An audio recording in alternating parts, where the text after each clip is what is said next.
The ballot count goes on into the night in Palm Beach and Broward counties. As recounts in the Senate and possibly the governor's race loom, here's where we stand at this hour. Governor Rick Scott filing suit against both counties today, demanding a full accounting of all votes cast in the election. A Palm Beach County judge ordered ballots be in by 10 in the morning. But the supervisor of elections, Susan Booker, has requested an emergency hearing before that at 8:30 to try and get an extension. And at noon, certified results from all 67 Florida counties must be in, and if a race statewide is within 0.5%, a machine recount will be triggered. Andrew Laughlin is live at the tabulation center in Riviera Beach with what each party is saying tonight. Andrew?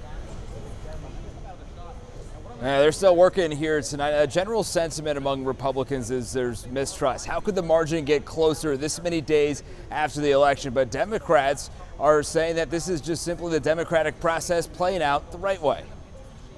Triggering flashbacks from the 2000 presidential election, South Florida is back in the national spotlight as more election drama unfolds.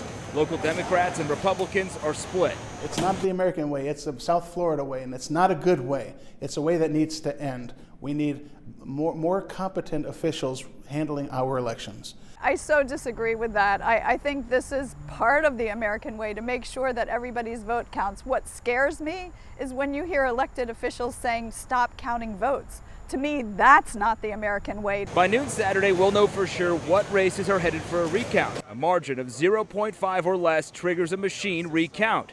3 races, Agriculture Commission, Governor, and the U.S. Senate, are within that margin currently. Normally, we don't hear about the ballots being counted after the election because they're not closed. I think we're at a place where we're normally at whenever we have elections. In our experience, recounts are not good because it allows for a lot of mischief and shenanigans and mishandling of ballots. Lawyers from all sides are closely watching the process to make sure there are no missteps. That's the main thing. We want to make sure that every single person's vote counts.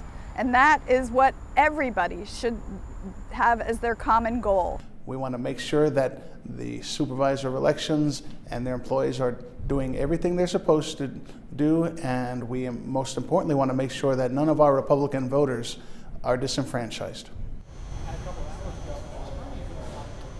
All right, back out here live at the tabulation center. This is expected to be a very busy place for the next few days, but even at this past 11 p.m. hour, you can see what's going on right here. This is the scene, what it's been like the last few days. Lawyers from all sides meeting. There's Susan Booker, the supervisor of elections. They're leading things, still reviewing more of the ballots, again, to hit that noon deadline tomorrow to get those unofficial results in to see if we indeed need a recount. We're live in Riviera Beach. Andrew Laughlin, WPTV News Channel 5.